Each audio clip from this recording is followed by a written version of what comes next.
Hello, my name is Dr. Sheryl Genco, and I'm the Vice President at Ericsson in their Advanced Technology Group. I'm also an Executive Committee member for the National Spectrum Consortium. Today, the National Spectrum Consortium welcomes Alison Gagne as a winner in our first ever Women in Spectrum Scholarship. Welcome, Alison. Thank you, Sheryl. I'm happy to be here. Great. So could you just tell us a little bit about why you became interested in studying electrical engineering? So I think my interest in engineering began really young, just watching my dad. So he's been an electrical engineer since, as far as I can remember, he's been out doing stuff with Spectrum. He worked at Nextel, then Sprint and Legato. So I always watched him and was very interested in his work. And then I also had a strong interest in math and science and problem solving. So when I reached high school, I took the first course in the Project Lead the Way program, which is called Introduction to Engineering Design, and kind of fell in love with that program and ended up completing it, which is 5 engineering courses. Wow. Nice. So when I was choosing my college, I chose RIT for its engineering exploration program because I wasn't sure which branch of engineering I was most excited to delve into. And through that, I ended up selecting electrical. Fantastic. Well, welcome to the ecosystem. Can you tell us a little bit about your research? I understand you did an internship. Could you tell us a little bit about the research and work you've done in wireless comms as a student? Yeah, so I am currently on co-op at Aura Network Systems, which is an aviation company that is providing a C2 link for air-to-ground communications. And a lot of what we're doing is focused around air cargo, urban air mobility, providing that C2 link so we can have a remote pilot, eventually to have flights with pilots completely removed from the aircraft and on the ground instead. Well, that sounds pretty cool. Did you enjoy it?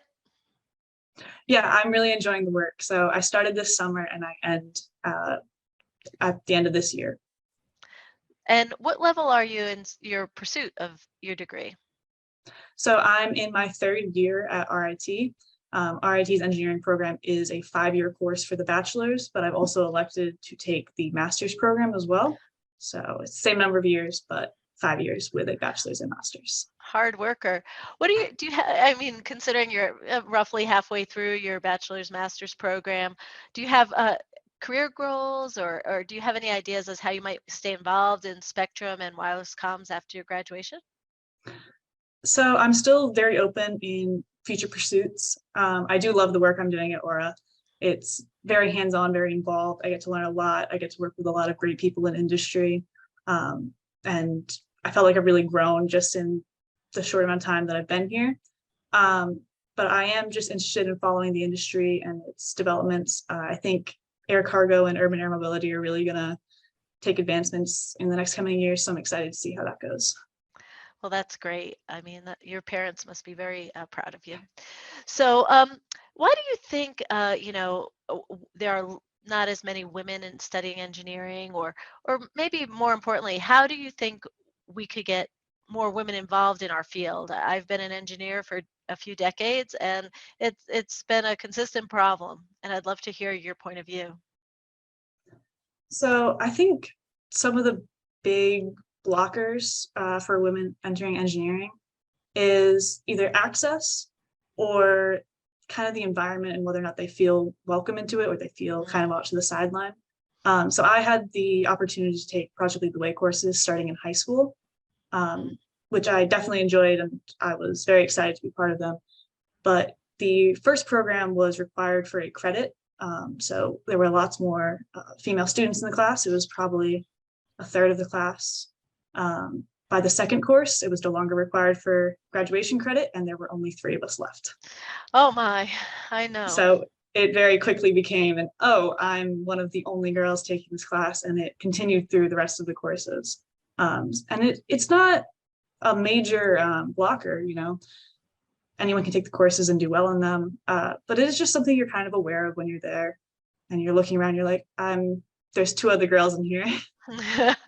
about it. Well, it certainly has not changed over the decades since I was in college, but maybe with this scholarship and you and all the other young ladies going into this field, maybe we can make some dents in the field in the upcoming decades. I look forward to that. Do you have any ideas as how, as a scholarship winner, you might be able to help, talk about women in engineering or get even more engineers overall? I think it's important to reach out when girls are younger. I think one of the blockers is you reach high school or college and you worry, am I too far behind that I can't catch up to Mm. guys who have been doing it for as long? And so I think reaching back out and going to the younger generation and showing them that they can do this, they can catch up, or they can jump in now, they don't have to wait. So I was pretty involved with tutoring when I was in high school, and I'd like to continue doing that. Well, fantastic. Thank you again for applying for NSC's Women in Spectrum Scholarship. I look forward to shaking your hand on stage at the 2022 IEEE Milcom event and having more conversations with you as you go through your career. Thanks for your time today. Thank you for having me.